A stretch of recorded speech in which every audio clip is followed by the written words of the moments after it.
EY Partners. 스쿨존에서 초등학생을 친 의뢰인, 제가 무죄의 판결을 받아들였습니다. 과연 재판에서 저는 어떤 전략을 펼쳤을까요? 안녕하세요. 검단 형사 전문 하연열 변호사입니다.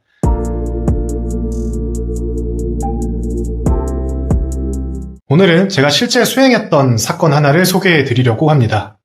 의뢰인은 퇴근길에 횡단보도를 건너던 초등학생 아이를 차로 치었습니다.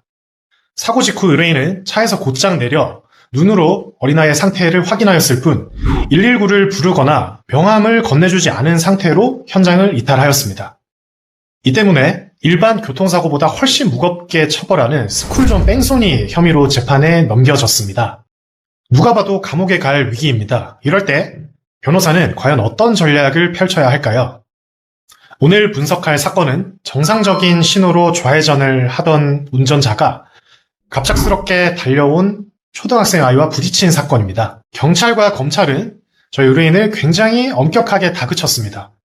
사고 장소가 어린이 보호구역 아니었고 피해자인 초등학생이 2주 정도의 치료를 요할 정도로 크게 다쳤는데도 응급 보호 조치를 하지도 않은 채 현장을 이탈해 버렸다는 점 때문이었습니다. 검사님의 주장을 그대로 인정하면 실형을 면하기가 어려운 상황이었습니다. 그런데 제가 수사 기록과 현장 사진을 면밀히 살펴보던 중 중요한 포인트를 하나 발견했습니다. 이곳이 정말 법적으로 어린이 보호구역이 맞는가 하는 의문이었습니다.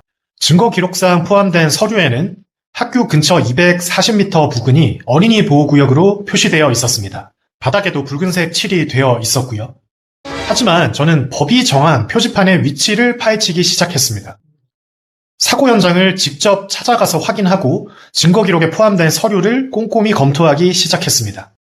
그 결과 놀라운 사실이 하나 밝혀졌습니다. 구청 담당 직원이 전기선 연결이 어렵다는 이유로 법에서 정한 위치보다 훨씬 뒤쪽에 어린이 보호구역 표지판을 설치했다는 점을 확인하게 된 것입니다.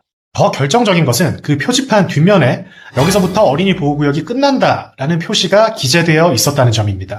운전자 입장에서는 이제 어린이 보호구역이 끝났구나라고 생각할 수밖에 없었던 것입니다. 결국 이런 법리적인 내용을 잘 주장해서 이른바 민식이법, 즉 어린이 보호구역 치상 부분은 무죄 판결을 받을 수 있었습니다.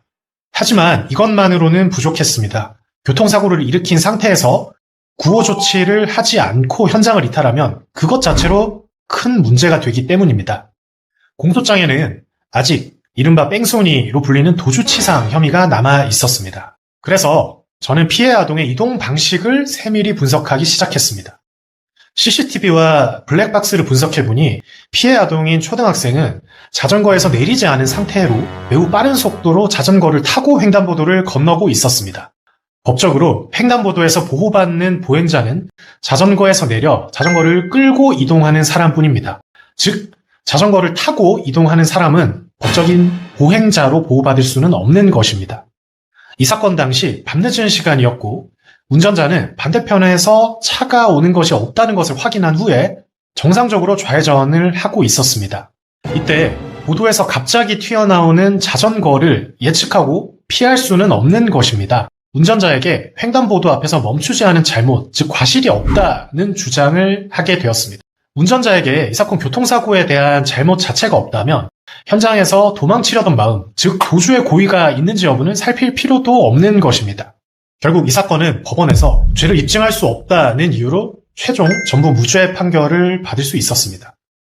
여러분, 재판은 단순히 불쌍하다거나 또는 괘씸하다거나 하는 감정적인 이유로 결론이 나는 것이 아닙니다.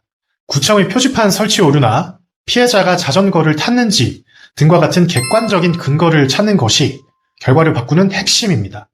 앞으로도 실제 사건을 바탕으로 법적인 포인트를 짚어드리도록 하겠습니다. 지금까지 검단 형사 전문 하연열 변호사였습니다. 감사합니다.